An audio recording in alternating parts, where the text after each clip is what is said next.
Hello everyone, welcome to success by Shikha, my official YouTube channel. और मैं हूं शिखा और आज हम लोग 19 फरवरी के कुछ इंपॉर्टेंट करंट अफेयर्स देखेंगे। और हाँ, अगर मेरा कंटेंट अच्छा लगे तो मेरे चैनल को लाइक शेयर सब्सक्राइब जरूर कीजिएगा। अब बढ़ते हैं हम क्वेश्चन की तरफ। तो हमारा पहला क्वेश्चन है कि उड़ीसा के मुख्यमंत्री नवीन पटनायक ने राउरकेला में देश के सबसे बड़े हॉकी स्टेडियम की नींव रखी है। उस स्टेडियम का नाम अब किसके नाम पे रखा गया है? तो हमारा पहला ऑप्शन है जवाहरलाल नेहरू, दूसरा है पंडित दीनदयाल, तीसरा है बिरसा मुंडा और चौथा है इंदिरा गांधी। तो अब जो राउरकेला में स्टेडियम बन रहा है उसका नाम ये बिरसा मुंडा के नाम पे रखा गया है। अब उड़ीसा के बारे में कुछ हम लोग स्टैटिक जीके देखते हैं। तो उड़ीसा की जो राजधानी है, कैपिटल, वो है भुवनेश्वर में। वहाँ के गवर्नर राज्यपाल का नाम है गणेशी लाल और वहाँ पे टोटल जिला है 30। और वहाँ पे जो इम्पोर्टेंट नदी है उसका नाम है महानदी और ब्रह्मानी नदी। वहाँ के कुछ बांध है, उनका नाम है हीराकुंड बांध और मंदिरा डैम। वहाँ का फेमस टेम्पल है वो है जगन्नाथ टेम्पल और कोणार्क सन टेम्पल।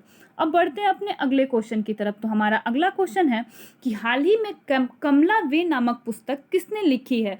तो हमारा पहला ऑप्शन है रिचर्ड कैंसल, दूसरा है सोफिया रिक्सन, तीसरा है डैन मोरेन और चौथा है इनमें से कोई नहीं। तो हमारा सही आंसर होगा कि कमला वे नामक पुस्तक ये डैन मोरेन के द्वारा लिखी गई है। और ये किसकी बायोग्राफी है? तो ये कमला हैरिस जो अमेरिका के उपराष्ट्रपति हैं, उन्हीं के नाम पे ये बुक लिखी गई है और ये उन्हीं की बायोग्राफी है।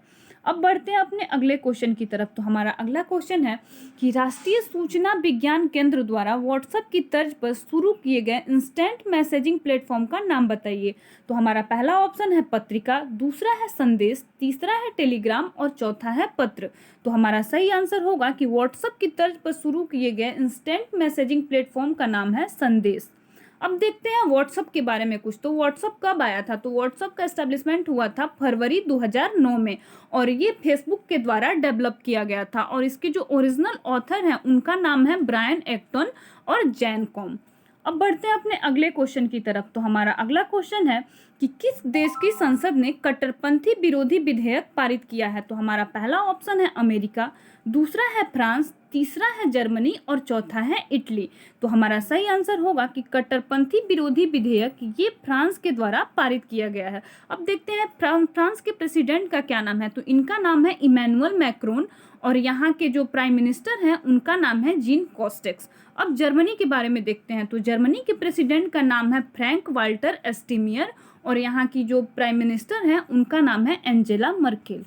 अब हम लोग बढ़ते हैं अगले क्वेश्चन की तरफ। तो हमारा अगला क्वेश्चन है कि महाबाहु ब्रह्मपुत्र पहल भारत के किस राज्य में मोदी जी द्वारा शुरू की गई है? तो हमारा पहला ऑप्शन है पटना, दूसरा है इलाहाबाद, तीसरा है असम और चौथा है बनारस।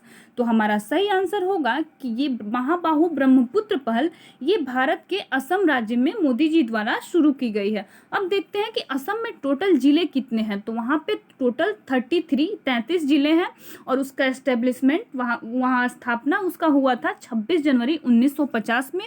और वहाँ का फेमस जो फेस्टिवल है, त्योहार, वो है बिहू और अबुबाची। वहाँ का राजकीय पशु है एक सींग वाला गेंडा। अब बढ़ते हैं अपने अगले क्वेश्चन की तरफ। तो हमारा अगला क्वेश्चन है कि भारतीय मूल की 5 हस्तियों को टाइम पत्रिका की 100 उभरते लीडर्स की वार्षिक सूची में शामिल किया गया है। जो सबसे ज़्यादा जिनका नाम हुआ है और जो सबसे ज़्यादा काम किए हैं, तो विजय गद्दे हैं, ऋषि सनक हैं, अपूर्व मेहता हैं, शिखा गुप्ता और चंद्रशेखर आजाद। तो इनमें ये पांचों को ये शामिल किया गया है, ये भारतीय मूल के हैं।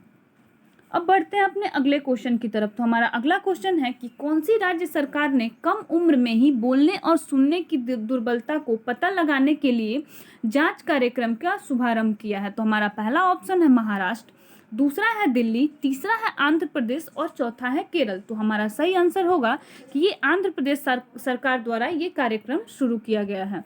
अब बढ़ते हैं अपने अगले क्वेश्चन की तरफ। तो हमारा अगला क्वेश्चन है कि भारतीय पशु कल्याण मंडल द्वारा दिए गए प्राणी मित्र पुरस्कार 2021 के विजेता कौन नियुक्त किए गए हैं? तो हमारा पहला ऑप्शन है योगेंद्र कुमार, दूसरा है मनीष सक्सेना, तीसरा है श्यामलाल चौबीसा और चौथा है इनमें से कोई नहीं। तो इसमें इन तीनों को शामिल किया गया है प्राणी मित्र पुरस्कार में, योगेंद्र कुमार, मनीष सक्सेना और श्यामलाल चौबीस को।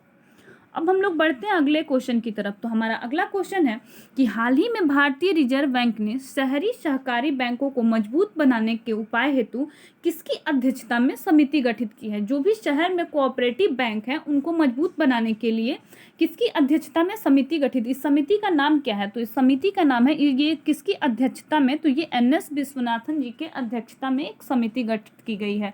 और NS विश्वनाथन ये फॉर्मर डिप्टी गवर्नर हैं RBI के।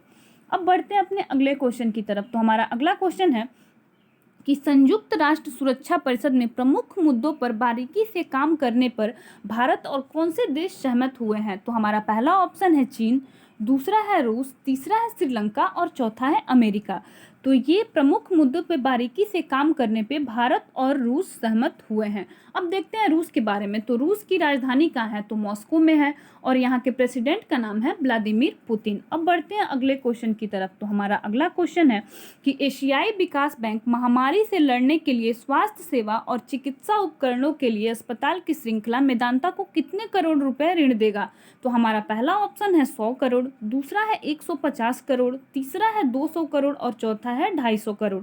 तो हमारा सही आंसर होगा कि मेदांता को 100 करोड़ रुपए एशियाई विकास बैंक ADB ये देगा। अब देखते हैं ADB का एस्टेब्लिशमेंट कब हुआ था। तो ये हुआ था 19 दिसंबर 1966 को और इसमें टोटल जो सदस्य हैं, टोटल मेंबर जो कंट्री हैं वो हैं 68 कंट्री और यहाँ का हेडक्वार्टर है, इसका हेडक्वार्टर है मनीला फिलीपींस में।